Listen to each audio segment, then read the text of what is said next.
doing, folks? My guest today is going to be John Dowling. I was really excited to have John on the show and get to chat with him. John's one of the legendary coaches in the sport of freestyle mogul skiing. He is right now the director of Team Vail.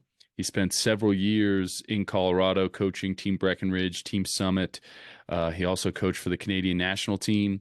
He's one of the greatest coaches in our sport. He's produced a laundry list of U.S. ski team members, Olympians, world champions, national champions. Just a tremendous career as a coach. And it was really great to be able to talk to him and get to pick his mind and hear more and understand his journey a little bit better. I had a great time with him, and I really hope you folks enjoy this episode. Thanks. Perfect. Mr. Dowling, thank you so much for coming on and getting to have a chat with me. I've really been looking forward to have you on. You're a huge inspiration for me as a coach, and I really look back to the first time that we met, which was Mogul Logic as an athlete. I think it was 2004, 2005. And Right. I remember one of the reasons really wanting to go to that camp, not only to get to work with some of the ski team coaches and Chuck Martin and the great staff they had there, but you were a huge draw for me. I mean, you've had a legendary coaching career, so many athletes on the ski team and world champions, Olympians, and just so I really wanted to get that time and be able to work with you. So yeah, no, it's absolutely huge inspiration during my career as an athlete. You know, I couldn't afford or be able to make the move out to Colorado. Was in Park City, and obviously great coaching, and had a great time there. But really was excellent to get to work with you for those few weeks, and I've always admired from afar. So I really appreciate you coming on. Yeah, thanks for having me. Yeah, that was fun times. The old Mogul Logic crew it was great. Yeah, a lot of those years were really fun when Chuck was bringing in all kinds of talent, and like when we had the Finns there. Uh, some of that stuff was really cool.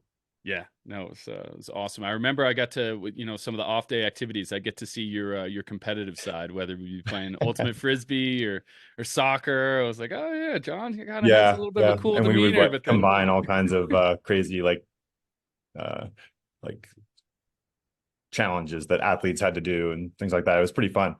Yeah, I remember yeah, one no, time we created the challenge belt, right? Where the whole camp, were you there for that? yeah, Where there was a championship belt, and you could challenge anybody at any time to like take the belt, and it could be like, blowing a bubble or arm wrestling or whatever you wanted to challenge someone to, as long as it was like a fair challenge. yeah, no, it That was was fun. great camps for sure. So just for you a little bit, one thing I've always been curious about, like how did you kind of get your start into mogul skiing and your kind of life's passion so far of Right. into coaching and producing amazing athletes? Yeah, I mean, my start in skiing was with our family. Like, I think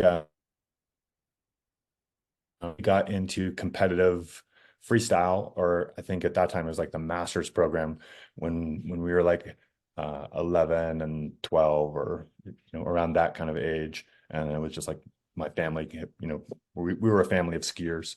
And at that time we were doing ballet, mogul, aerial, the whole shebang. Yeah. And that was the beginning for me.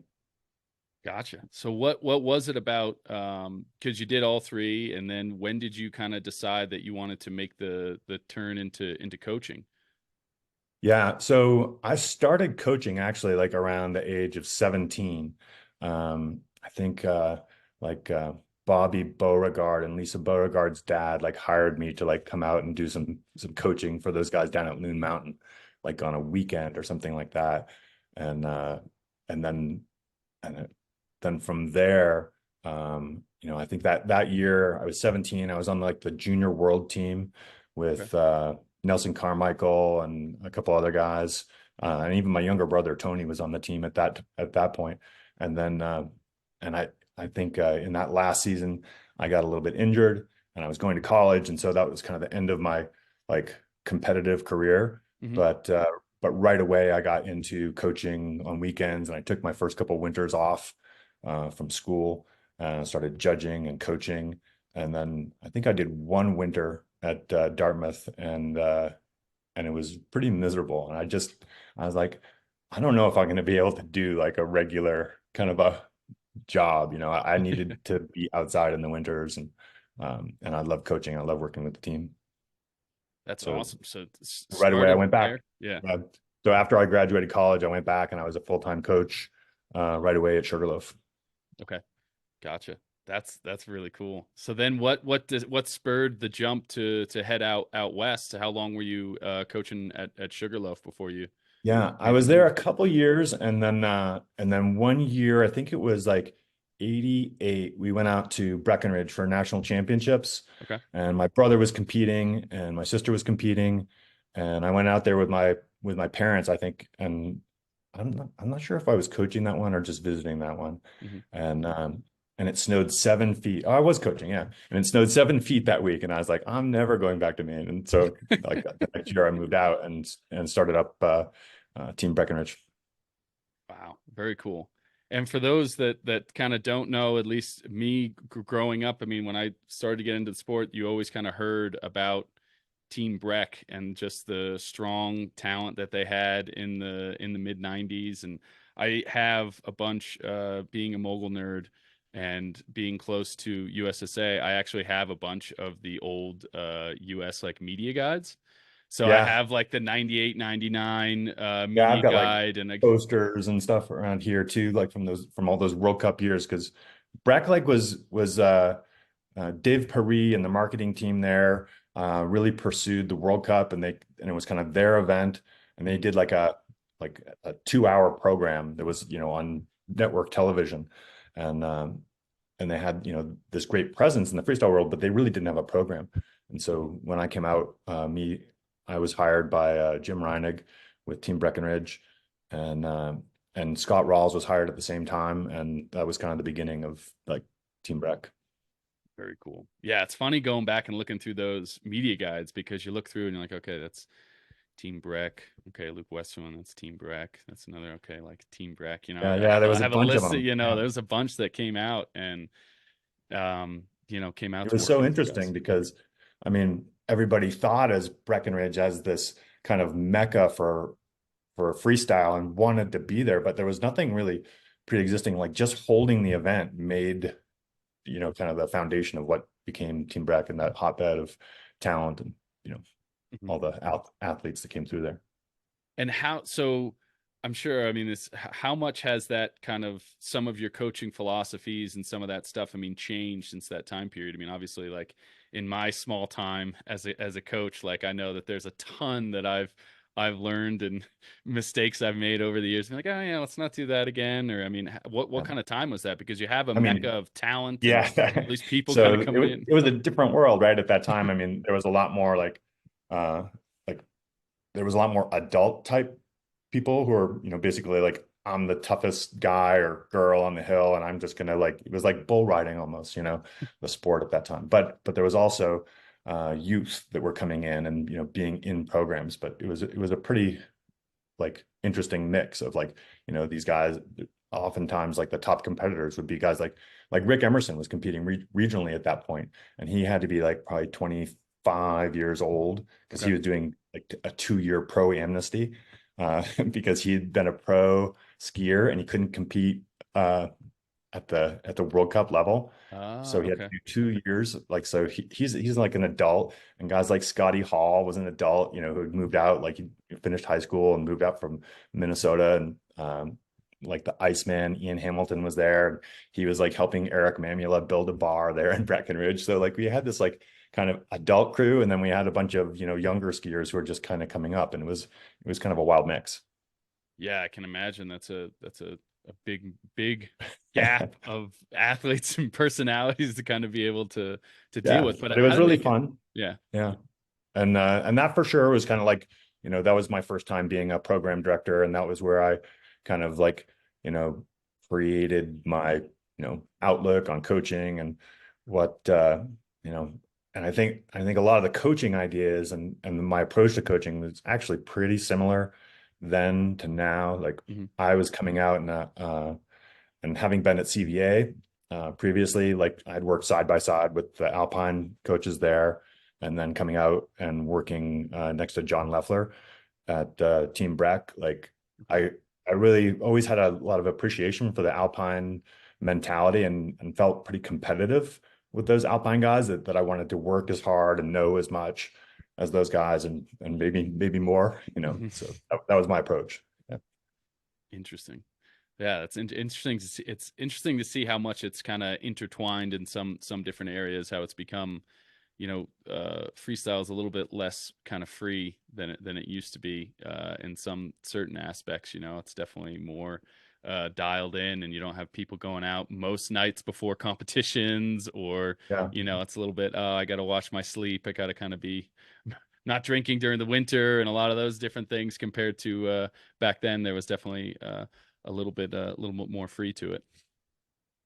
Yeah, I mean, I think though, like the kind of performances that you saw at that time, Hmm. like I think a lot of them still stand up. They're still entertaining. Oh, So sure. I think, a lot of that stuff has a lot of value. I still go back and look at, like like at a spring camp, like for instance, we just finished its May camp, and like inevitably, like we go back and look at some of the old models, whether it's not going back too far like a Hannah Carney, but then going back as far as like a Sergei Shuplatov, and a lot of what I currently coach kind of rests on those early models that we looked at, even before Sergey, looking at models like Eric Berton or Marty Kelakampu, and all the way back.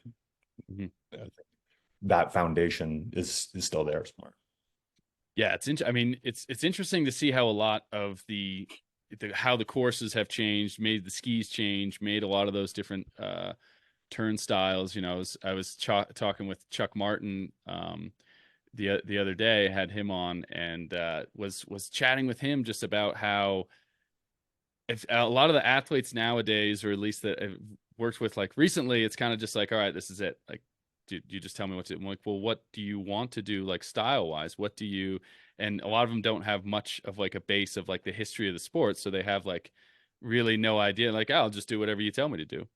It's like, well, you should probably like, at least for me, like coming up was like, all right, I want that absorb that range of motion of like a Jean-Luc. I want some of that Right. quietness Right. or pressure, and just kind of some of that dynamic abilities. Take a little bit of this to that you like, or that, and it's kind of interesting. I don't know if it's just the newer generation, but they're kind of just like on their phone and then like, yeah, whatever you tell me, I'll just do that. Yeah, yeah. I think at that time there was probably like a lot more. It's weird, like, now there's probably more availability Hmm. of, through Instagram or whatever, like you can see skiing all the time. But and I know a lot of the skiers, like when I'm like looking at some of those guys, like Takami Inui is a guy we look at, now, and some of those Japanese skiers who are putting out a lot of videos. Like I know these guys are looking at it, because I see their like on the screen. Aiden McCormick, so like watch that video too. So I know that, but but I don't know if there's quite the level of like kind of like hero worship that we used to have at that time for Edgar Groperon or Jean-Luc Brassard, or our heroes were definitely like we were trying to imitate those guys, uh, and and in the sport, I mean, that's kind of how our sport has evolved. Usually there's been some hero, somebody who for a while kind of defines the sport, like Jakara Anthony is kind of doing now, like, in order to to to compete with Chikara to some degree, you're probably going to have to know what she's doing and copy it and be able to be in that race. Yeah, no, absolutely. And then I mean, Mick on the other side's been him and Akuma. I mean, is Akuma finally was able Yeah. to Yeah. I mean, break that's through this that's a year. great one to watch, right? Because it's quite different. I think what they're doing is different, and that where their focus is different. But I think it's really compelling to look at both of them. Yeah, no, it is. It is interesting, and it's amazing to watch that race because really, especially on the men's side, you can see those different styles like very quickly, and on the female side, I mean, both you really see a big variety between the way a Jakara skis or a Perrine or Jalen, and then at the same time you got Walter, Akuma, Mick. I mean, they definitely have their own Yeah. style and different ability. I mean, Walter looks like a freight train from hell coming down that that middle section. He's not skiing for second place, that's for sure. Yeah.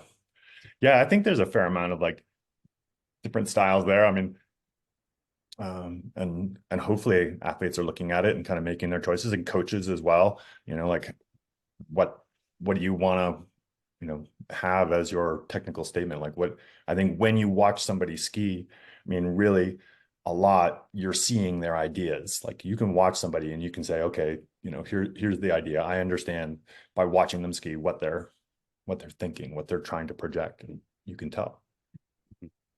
No, definitely it's easy to see, and you can see where the work definitely has been over the summer. It's always one of the fun of things when you come back to those first couple events of the year and you're like, okay, they've been on the grind, they've been in the laboratory kind of working on some stuff, which is good.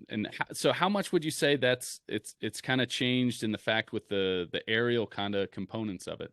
Because I mean, it used to be you could spend so much more time on the flats or skiing free bumps and being able to work on some of these techniques. And now it seems like a lot of the time, especially with some of the parents and the younger kids, like they just want to be on a course all the time, and then they just want to be working on those jumps. I feel like the dynamic has kind of changed a little bit in really being able to work and put in the time needed to really have a great carve turn or something like that, because it doesn't happen overnight. How much has that changed from then to To now, in now, right? terms of Mhm. uh, the ability to work on a turn? To work on a Uh, turn, I feel like there's almost a little bit of less time because there's such a yeah, big component now for the yeah. aerials. Well, it's a ton as well. Like, once you have a course, like the amount of work it takes to maintain that course, like I think it's really confining to coaches too. So like a lot of our time is spent just like prepping a course, and then than being on the course and then shutting the course down. Like, it does rob you of that opportunity to go do flats. So, but I mean, obviously, like in places like Colorado, where we have a lot of early season, we don't get a course until, probably sometime at the end of November or even December. Like, and there's a lot of time spent in the flats. And then, times like now, and when there really isn't a course, you can't really maintain a course in the spring. If you can keep at it and do things like a May camp, then those are your opportunities. But it's hard in season to go out and do that work, um, to go do flats, unless you've got maybe a big enough program where you've got like a stable of coaches, and maybe two groups can stay on the course and another group can go work on turn, or even, heaven forbid, like have a free ski day. That is taboo. You can't have those nowadays. Well, like if we say we're going to do a free ski day, we lose a lot of people. Like, they're like, where are you? But some of them go out and they'll free ski on their own. I mean, we spend so much time in training, in a full-time program like ski club. Like, uh, it's probably not a bad thing if they go out and hit some free ski on their own and enjoy it that way. But yeah, it's changed for sure. I mean, it used to be the old model when I first came to Team Breck with Ralsei back in the day. Like, Mhm. usually, like, I would go ski the line, somewhere on the mountain. I would ski the line, and then I would watch everybody come down, and that's how we did it. Like, so the coaches just skied with the athletes, and a lot of places, I mean, that was a successful model. And then some programs like Caleb Martin's program in Telluride continued to do that kind of later, because I think the mountain, didn't often give them uh, a course.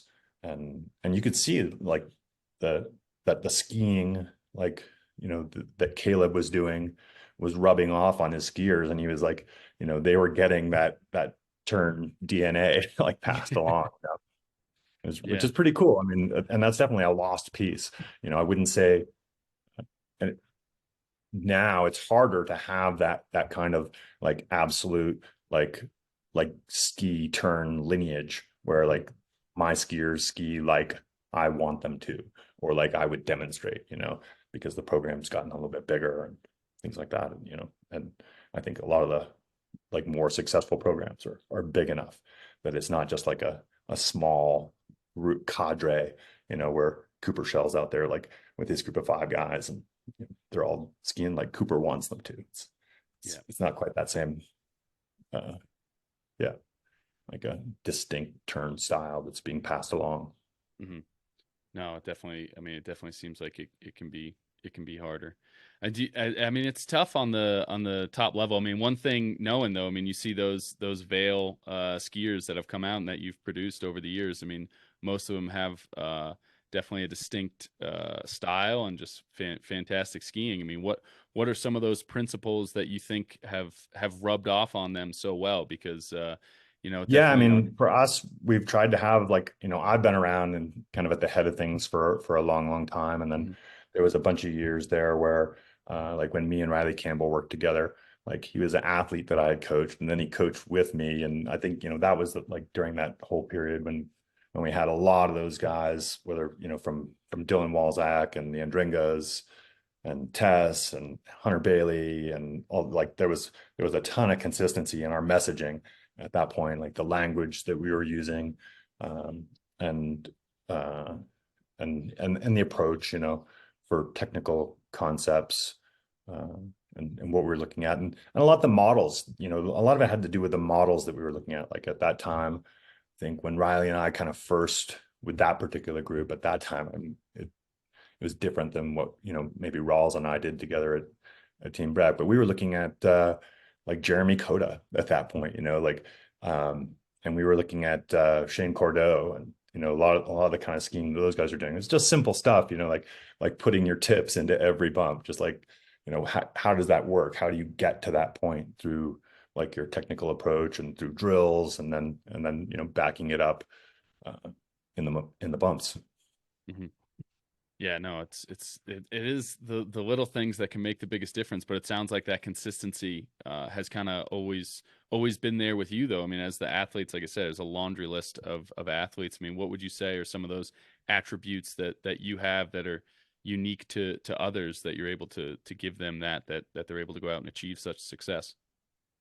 Um, I think, I've just been really dogged in my approach about kind of knowing the technical pieces. Hmm. Um, like before we had like the kind of capabilities we have with video now where you can just still frame and print stuff or, just grab still frames. Like I would watch VHS and I would still frame and then I would draw a diagram and sometimes even like put tracing paper on the TV and like try to like so that I was trying to really observe what was happening and not what I thought was happening and just learning to be kind of a better observer. And so Hmm. I feel like I've been like one of the better observers of what's happening at the highest levels Hmm. and then not always just filtering it through what I think I'm going to see, but actually seeing what's happening and then coming up with a way to understand it. Uh, because I think most people like look at the skiing and they think they're seeing certain things because that's what they've been told, whether it's like, oh wow, early knee angle or things like that that I don't really believe are a thing.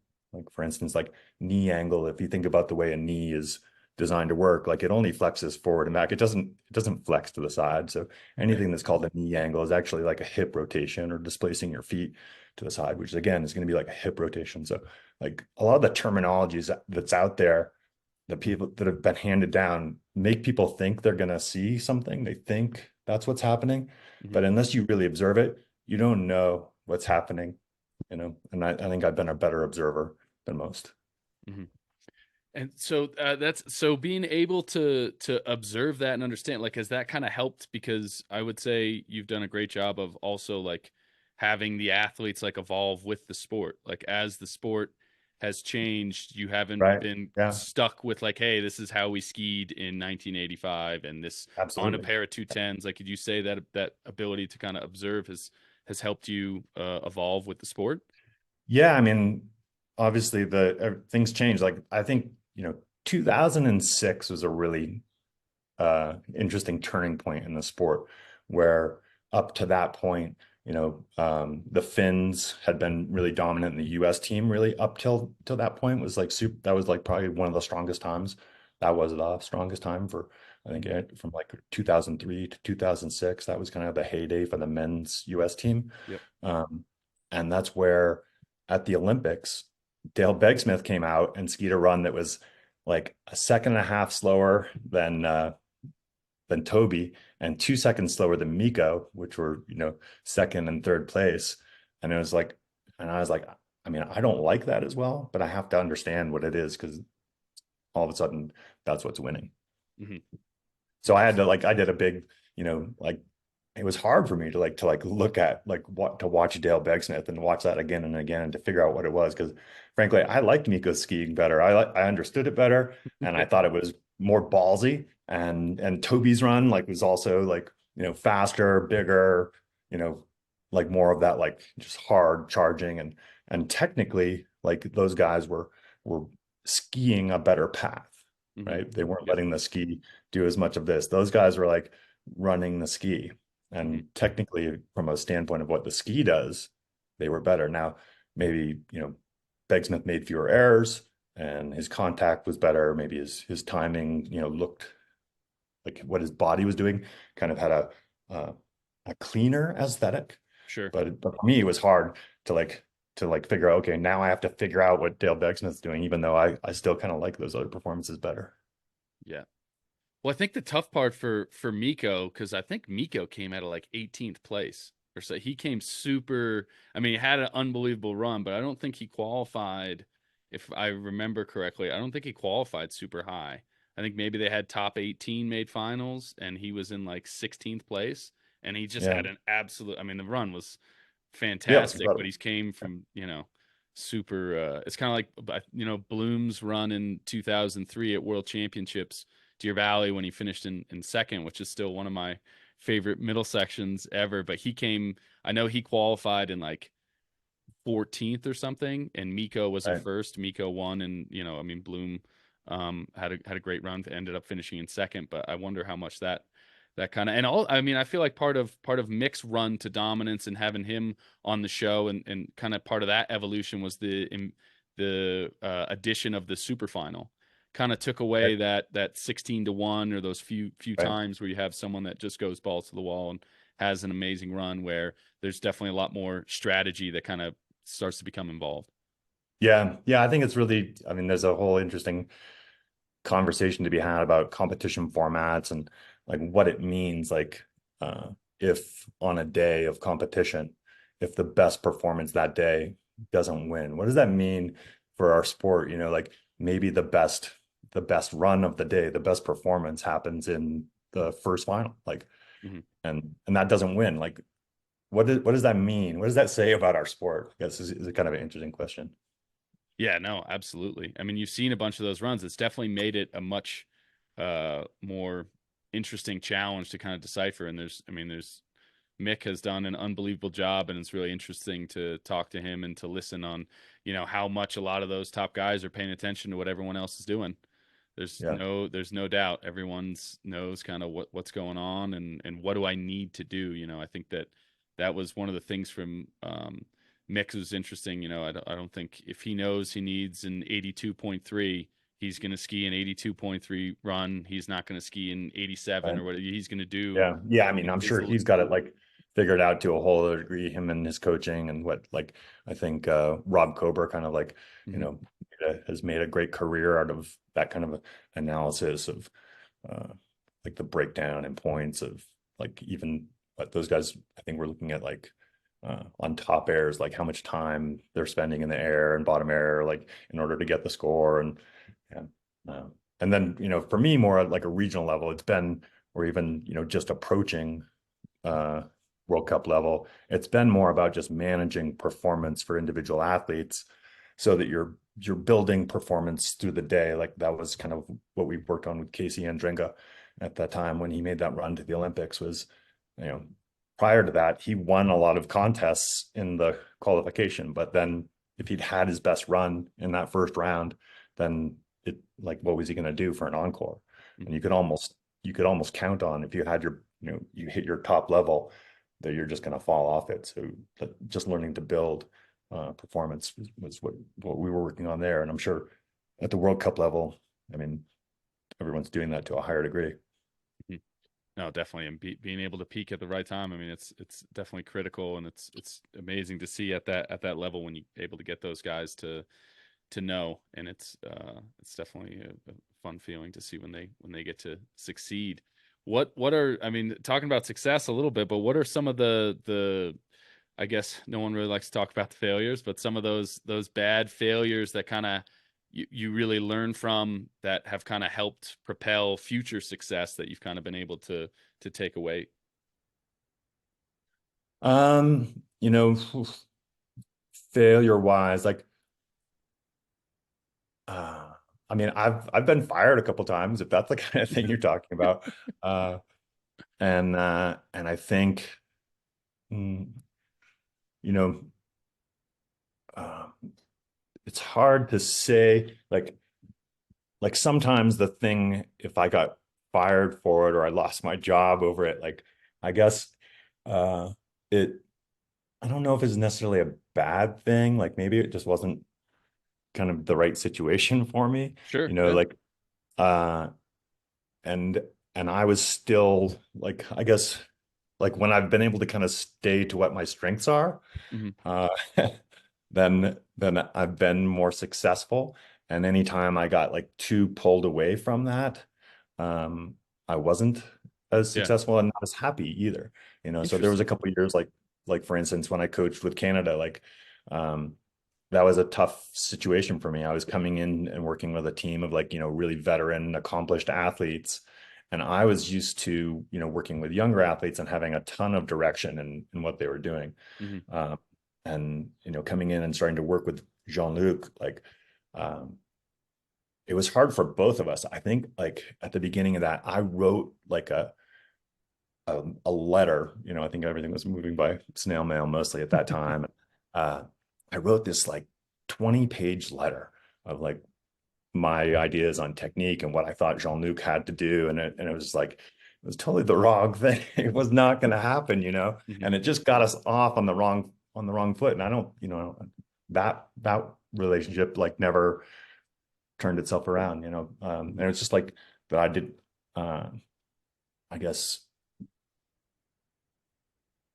I was a young coach at that time and I didn't understand the situation I was going into. Sure. Um, and so, maybe I could have been successful at that, but in some ways, I don't know that like I ended up going back to coaching regionally and then having more success again because I was doing what I wanted to do and Hmm. more what my strengths were and less like just athlete management, but Sure. more having leadership and saying, okay, this is like I'm going to teach people how to ski and form athletes, and that's been my strength more. Hmm. You know, No, I think less that's just athlete management. And I think in order to, to work with a group like that, like it was going to take a whole different set of skills that I wasn't necessarily that interested mhm. in. Interesting. No, that's super, So super so I guess interesting like to.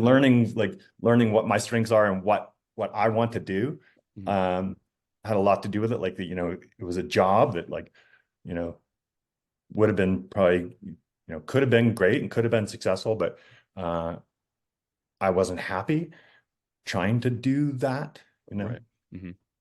Yeah, it seems like that fit too, right? It's always important to kind of have the where everything. I mean, happiness is so important, and then being able to play to some of your strengths. I mean, I think that's really important. I mean, I know early on the made continue to make and have made a bunch of a bunch of mistakes. I mean, have you ever had any? I mean, there's a few that stick out in my mind of like mistakes that I've made as a coach, like on game day, being like, okay, we're gonna pick this. You've struggled here. Okay, let's pivot. Let's switch. Let's ski this line or Yeah, let's I mean, do of course, this. stuff And like then that happens. That's, like I think sometimes I think in our sport, like sometimes everyone's going to end up in a position where they're like grasping at straws and you're not just able to, you know, stay within your game plan. And whether it pays off or not, like I don't know, you can't spend too much time second guessing yourself. I remember what it was like the Olympic qualifier. Uh, I think it was for 2010. What year would it have been with Babbitt? Um, that would have been and 2010, probably Vancouver yeah, or 20 yeah, and or he was on the Italy. U.S. team already at that point. I think he came back and he was asking me like, what should I do? Like, and I was like, yeah, throw the 1080, man. Like, let's go. But and then it didn't work out. And it was like, but but I don't know.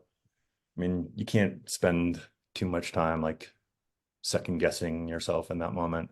Like sometimes like like in that case, like, Dave was just, trying to roll the dice and somehow like end up on top, and Hmm. it didn't work out. Uh, some things like that happen. I mean, the more you can, be in control in that moment and not taking a huge risk is great. But sometimes you have to take a risk. That's part of our sport. The ability to risk is a big part of our sport. Yeah. That was back in the heyday of when they actually had the names for the tricks. That was the tuna can 1080.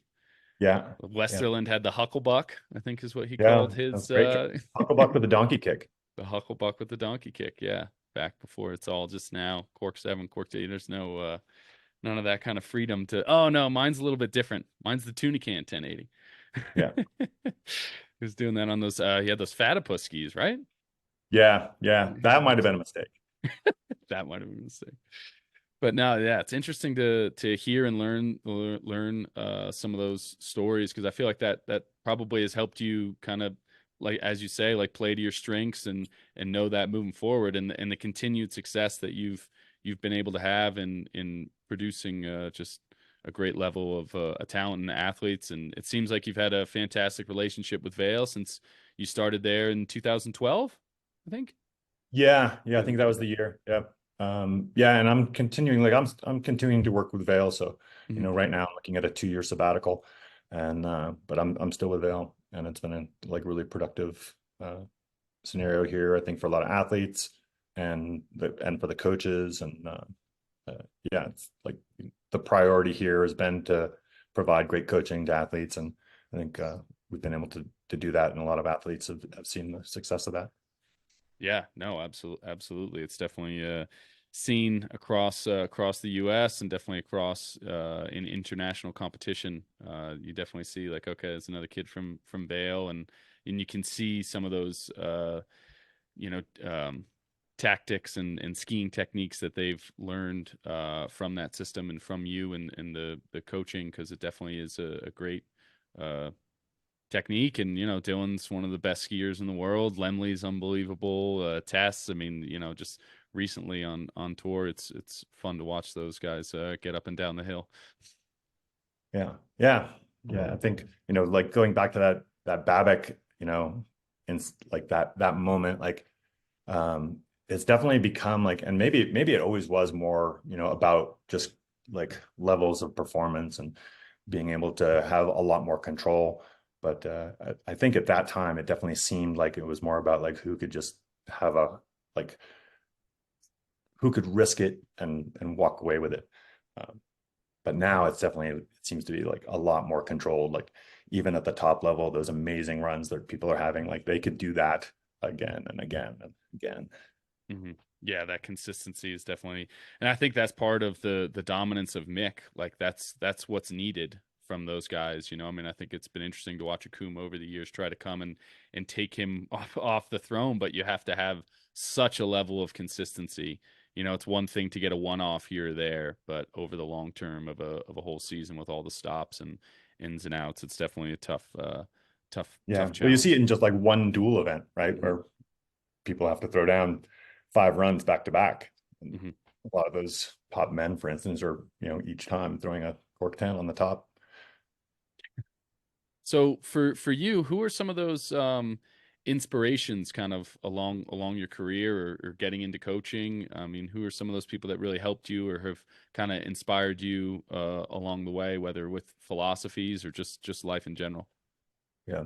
Um, yeah, well, I mean, my parents for getting me, into it and creating an environment where we all could, be doing sport as a family and really having sport as a big part of our life. Like my dad was one of the first, I think he was the first US team doctor. And Oh, really? he he would go like in the mid 80s there, he would go like spend a month, I think, uh, like in January or February, and just go to Europe for the World Cup tour, and then come back with all these stories of what was happening. And he was super into it. My mom was an Eastern Regional chair, and and our whole family became like a little bit of a hub for we'd bring other athletes along with us, and uh, that definitely like kind of was made skiing my passion for sure. Hmm. That environment.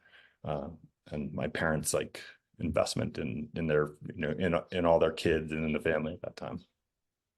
So Yeah. I would say That's like really cool. that's probably my chief, inspiration and what kind of like set me up for a life in skiing, Mhm. for sure. And then from a coaching standpoint, working with John Leffler at Team Breck, and he was the Alpine head coach there. Okay. Like I was really interested in ideas, and like he would look at, uh, like if I brought like a technical problem to him, I could I could show him what we were doing and, draw parallels to what happens in alpine skiing. And I think he was like probably the first like alpine coach who really kind of took me seriously Hmm. and was able to look at the sport as like a serious sport and gave me a lot of my technical appreciation for skiing. Okay. And where is he originally from? Is he a Breck guy? Is he originally from Colorado and I John Leffler? I believe John grew up in California, Okay. um, and then moved to Colorado. I don't even know when he moved to Colorado, but when I first came out to Team Breck, like he was the Alpine guy and kind of like a skiing guru, and he had developed this whole thing called Breck Tech at that Cool. time, and it was like this 30-page like technical document that kind of explained his whole approach to skiing. And I was always kind of striving to have my own version of like Breck Tech. Hmm. That's really interesting. Okay. Breck Tech. Is he still coaching? I think so. Like, I usually see him at the basin in the spring, and this year I haven't seen him at the Okay. basin, but I heard that he's still working with like one or two athletes. I think, he's probably pulled back. He's definitely pulled back from like that head coach kind of role. And I think he works, maybe just on a consulting basis with a few athletes. Mhm. So kind of talking about some of that coaching and everything. I mean, how kind of rewarding was it for you to kind of have Riley Campbell come in, who, I mean, I know Riley from Mogul Logic days and then Yeah, competing yeah. against each other. I mean, to kind of have him as a high level athlete, podium at junior nationals and good level skier to then work under and coach Yeah, I mean Olympics. that's And been I an mean, amazing relationship. You know, like working with him as a kid, and I think he was around and competing right around the time that we were kind of like that. I worked with Riley. He was an athlete still, and that's when I was kind of like creating like a whole new technical model based on what we were seeing. And so like he was a little bit my guinea pig there for a while, and then he got right into the coaching and um, just having that long standing relationship. Like it, I mean, probably fairly early on in our coaching relationship, like when I saw him work with an athlete and say something about their run, I was like, that's exactly what I would have said. The the level of understanding was very implicit, mhm, um, and I guess that's a it's a rare relationship when you don't have to necessarily teach it. It just kind of is something that evolved organically just through that long relationship. mhm, Um, and and then I guess he was a very apt pupil and mhm, all that stuff. And he had a lot of buy-in and we had a lot of success. And I think it just kind of strengthened our understanding, working together and understanding skiing. mhm. Now, how hard, I mean, one of those things you touched on is just having that buy-in. How hard has that been easier now, kind of as you have this track record of being able to produce and having success of being one of the best programs in the country, and has that kind of Yeah, I mean, easier for people to as just buy into it? yeah, it's you can't really replicate that kind of a relationship, True. obviously. Hmm. I think, I try with coaches, especially if I'm, working with coaches that maybe have less experience, it's easier to like say, okay, this is the way. Hmm. But like for instance, like when Phil Marquis came in and worked with us, like 5 years ago now, like Phil comes in and he's got his whole own set of ideas and he's a great skier. Um, and he's had a lot of success with his skiing. He knows his skiing super well. He knows mixed skiing. He knows a lot of stuff, but it's not necessarily exactly the same. And Hmm. so I think we look for commonalities, but there's always things where I'm in a discussion with with its if it's Phil or if it's Freddie. And they're like, yeah, we're talking about the same thing. And I'll be like, maybe we're not talking about the same thing. Uh, and I'm a real stickler for like, my particular like technical jargon. Hmm. And so like for instance, I believe there's a lot of terminology out there that's loaded with problems, like ideas that you hear people use really commonly, like weight shift. I Hmm. believe there's a problem with weight shift. Like the Okay. idea of weight shift comes with some fundamental flaws that will always, like you'll see when people start skiing with their head like this, Okay. they're thinking about weight shift. And there's a problem that's just built into the terminology. Hmm. Um, so or getting on the downhill ski, right? That's a problem, right? It should be inside half, outside half. But if you're talking about getting on the downhill ski, that means that basically you're thinking of a turn as putting your ski across the hill. So Mm-hmm. there's like when people use the wrong terminology, even if it's just slightly different, it's just it's not right. It just can never be right. So Right. I'm a stickler about those things, and my understanding and the way I want to talk about things is usually a little different than some other coaches. Hmm.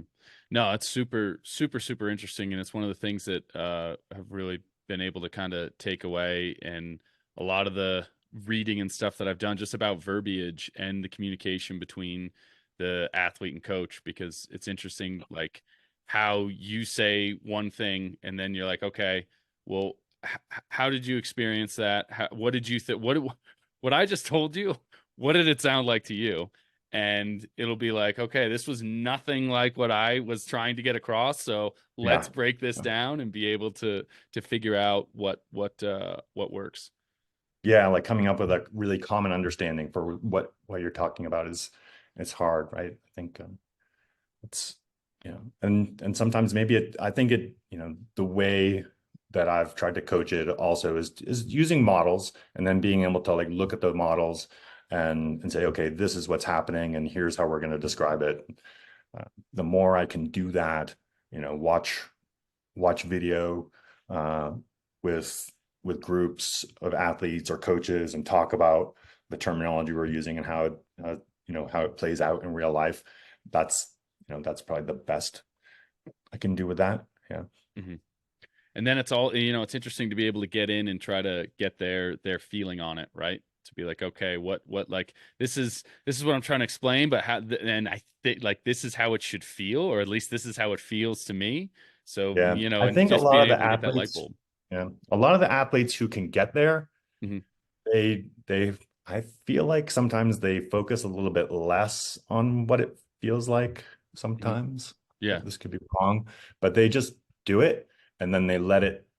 There's like it's almost like, with somebody like Kyle, and it's like she'll just like step up to a cork, and the way she kind of thinks it should happen, doesn't necessarily like, I think somebody who kind of like steps up to the challenge like that, they then they learn what it feels like over time Hmm. rather than thinking that it's supposed to feel a certain way. Sure. And like that's where, somebody's like, well, I think it should feel like this, but then they won't do it because Hmm. it's not doesn't feel like they think it ought to. But some of the people who can just kind of disconnect and just do it and then learn what it feels like and identify what's happening and then learn what that feels like, that's those people can make a bigger leap, I guess. Yeah. Yeah. No, And the people who are absolutely. trapped wanting it to feel a certain way, Hmm. it's going to be a lot harder to make that leap. Yeah. No, it's super super, super interesting. So do you usually get a pretty easy amount of buy-in from the athletes? And when they come into, if you have new kids kind of joining the program, or if you have some Yeah, some, yeah. I yeah. think people usually kind of want to learn like what I've got to say. And so Hmm. I mean that's a different experience, right? Than say my experience when I first jumped in with Canada.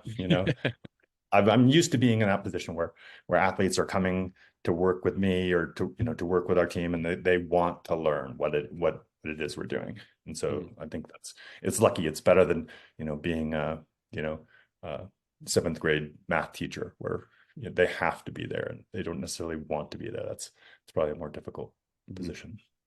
Now, how difficult can it be for you sometimes to try to be able to adapt to the different ways that maybe some of your athletes learn, right? Because I know it can be hard to you have those different coaching styles that work for some people, like Bobby Knight or Bill Belichick, or it's a my way or the highway. But then not all athletes take that coaching the same way. So some you might have to be easier on or a little bit nicer to, or some you might have to, give them a little bit more of a push. And, for me, that's always really one of those challenges that I actually enjoy.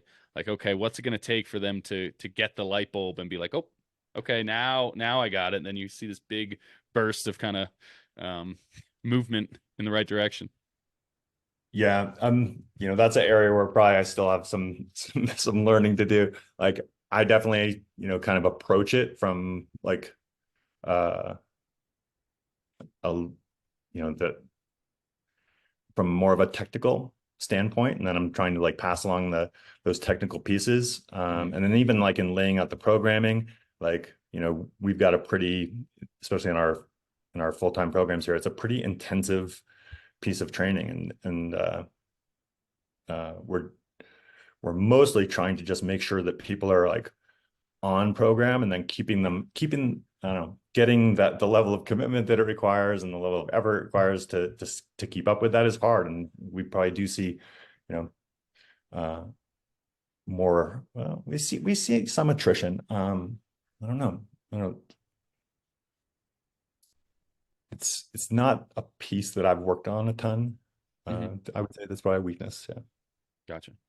Interesting. Yeah, it's one of those things that's always because I'm always trying to figure out what could be the new thing that maybe I haven't unearthed yet, or what I could do each day to kind of be just that little bit better, trying to constantly read and come up with what could be a new thing, whether I love quotes, so whether it's a good quote, or I'm watching something, I'm like, what, that could be something that maybe get everybody starting off the day in a good foot forward Yeah. to be able to come out and kind of attack it, right? Yeah, I mean, when you can get it, when you've got a group that's very like-minded and everybody's on board and all like if everyone's on board in the training environment and with the programming that's being offered Hmm. and and kind of making that the space like I'm the guy who shows up like every day. Like I'm out there every day and like kind of like having that respect for like the training environment. That's where we meet. Like I don't know, we might not meet off the hill, we Hmm. might not have a lot in common outside of skiing, really. Sure. But for sure, like I'm trying to make sure that like in the training environment that when we meet there, then we can get our job done and be, you know, in a very equal space, participating Hmm. equally. That's what I'm hoping for, and when you get those scenarios where everyone is buying in, they are all showing up, um, that's when I think, you can have uh, a lot of productivity in that kind of alignment, in Hmm. that space. And then you can have like I've had teams where like there was a team of women, particularly like back in the uh, some team summit days where we had like all these really, really good girls. And I don't think many of them really liked each other. But they were performing to a high degree. Hmm. Um, and the chemistry wasn't there, but the skiing was there. So I mean, at least in that space, they got along and could perform. And I think a lot of them had really, good ski careers. Yeah. No, I mean, it's interesting that you talk about kind of having the group kind of come in, and it's interesting. It seems like I was talking with Chuck about this, and just how he really appreciated the group of those Killington skiers. He kind of came up with, Des and Bobby and Liz I McIntyre and yeah. Donna, and they were like, that group really wanted to show up every day, really wanted to work hard, really Yeah, wanted to when you kind of get that, beat the it's super other. powerful, right? Mhm. Like yeah, when there's all that alignment and kind of everybody holding the bar high, Hmm. that's what you hope for as a coach. And then, hopefully philosophically you're kind of, setting the groundwork for that. And then in the work ethic of the coaches and, you know, like that kind of accountability from to get that kind of accountability from athletes and coaches together. I mean, that's the best. Hmm. Yeah, I mean, I'm sure you've had that, as you say, like several years with different years with either Breck or Summit or Vale, just those kind of Yeah. different groups. And Yeah. it's And been able to look back. I mean, I've seen it, the Andringas and that Hunter yeah, and that era was that really group, cool, right? big group that came up, and then some of those girls you're talking about, like a Whitney Hensroth, Jordan Poifair, Michaela Matt. I mean, there was that group. Then there Yeah, was that a was group the of whole girls dynamic that that was was a little like, bit tougher. Yeah. Sarah Ruckriegel, and yeah, yeah, but I they were mean, all great skiers, mhm. and they were all, showing up and working hard. And, yeah, Well, that's the interesting thing about it as well, though, because it is an individual sport. So it's like you really don't you travel around together, but you're trying to beat, your teammates and your friend, you're all fighting yeah, for kind of that yeah. that But top that's, spot. I mean, I think that's athletically honest. That's how Mhm. it should be. Sure. No, absolutely. And I think that should be, you know, everyone should understand that's the basis of it, right? Like rivalry and competitiveness, like that's at the heart of it. Hmm. Now, for you, where would you say you've got some of your competitiveness and that competitive nature? Is that from mom and dad, or chasing brother and sister, and kind of where's some of that for you? I was like, coming up probably like I was an okay competitor. Hmm. But I was more into like the training and the team and all that aspect really. Like, I mean, I wanted to win. I think as an athlete, I didn't know how. And I think like when I was a younger athlete, like the coaching that I was getting, like I was kind of frustrated by the coaching I was getting, and that was part of my motivation as a coach was to have a better technical understanding, to be able to be kind of a more uh, effective coach technically. Hmm. Uh, but yeah, like my competitive side, I guess, is had been, a lot in those years where as a regional coach, we were competing like from team to team. And even when I first came to Team Breck, like Cooper Shell had a group that was at Breckenridge, and they were just kind of operating. And then like they had an agreement with the mountain, but I was the official program, but he had a private program. And we were like, all right, well, we've got to get good enough that we can just tell the mountain, like, look, we're going to be the only team, and Cooper's going to have to go do something somewhere else or whatever, because we're going to be the team, the official Team Breck team, not the Cooper Shell's, private team, just having to operate there. So like, and then there was a bunch of years where between Steamboat and Winter Park and Breck, like those rivalries were super interesting and produced a lot of great athletes from all those teams. Hmm. And that's probably the side I got more, competitive with, like, championing a group of athletes and, proving that we could compete. Hmm. Do you think that it's gotten a little bit less kind of competitive when it comes to that stuff? Or, I mean, and is that kind of like the athlete? It seems like the athlete of the newer generations and stuff are much friendlier, at least than when I was kind of coming through. And I'm sure from even earlier on, it definitely seems like it's a lot more kind of buddy buddy Yeah, than I it mean, used to be. I think certainly in the athlete community, I think Sure. like there's a lot of community there, and the athletes probably get along Hmm. more easily. I'm not sure why that is necessarily. Maybe it's Yeah. just easier to have like communications through like social medias and things like that. So you Hmm. you feel like people a lot more easily. I don't know why, but there used to be a lot more division, right? Like against Yeah. like, okay, the Telluride skiers were just not gonna. Well, no, I don't know. Like frankly, even back in the day, like we used to just all go ski together um, a lot. So I don't know. I guess it's been on and off. Like for a while there, like in the early days, like people would just go train on the course, and then we would all just go ski together, like at the That's mountain. rad. We would just rip around, whether it was Telluride or like I remember each year when they had selections out at uh, out in Utah back in the Snowbird. day. Yeah. Like, Hmm. yeah, we would like people would train, and then we would all just go ski together, and like the guys from Snowbird and like the Park City boys would like kind of show us around, and we would just all, I remember with Divdig and Wilson and those guys, we would just go shred with like Schmitty and Rodman and whoever else it was. Like, so I don't know, there was a lot of community then too. I think in a small sport, and it's easy to know everybody, you know. Mhm.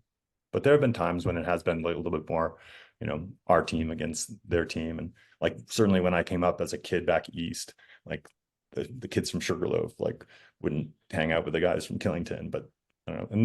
And then maybe a couple people did start to socialize more. And I guess it goes through ebbs and flows. Yeah, I guess. Yeah, it's interesting because it's just one of the things I've noticed coming back in. It seems like which isn't it? It's not necessarily bad. It's just different, right? It's just not kind of how It's like I remember a lot of those years with the U.S. team as well. Like Bloom was not friends really too much with Mayer or Babbitt. I mean, he was friendly to them, but it's not like they were Mhm. hanging out having beers out. Everyone was kind of Right. doing their own thing, and they would meet up at a camp in Chile, and that would kind of be the prep. But there was no real like everyone's water ramping together. Everyone's kind of doing. They were definitely um, much more kind of independent, doing their own thing, and you know, so it's definitely interesting to see how those ebbs Yeah. and flows, as you say.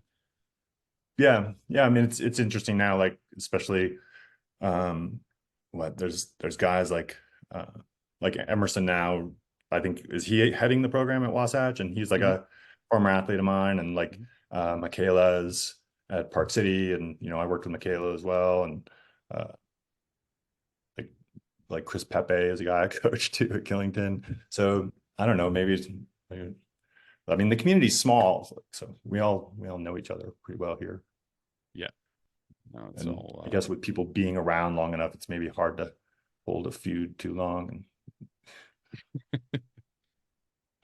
no, it's true. It's true, but there's always seems like there's a topic of discussion that has somebody upset in our small little world. Seems like we Yeah, can't yeah, get through a season or a couple seasons without something going on. true. Yeah, yeah. I know yeah, there's always something. Always something. But I really appreciate you coming on. It's been awesome to get to talk with you and learn a lot more. And thanks so much for everything you've done for the sport and just the athletes you've produced. It's been really fun to watch them ski, and I know there's going to be plenty more in the future. So I really appreciate you taking the time and getting to talk with me here.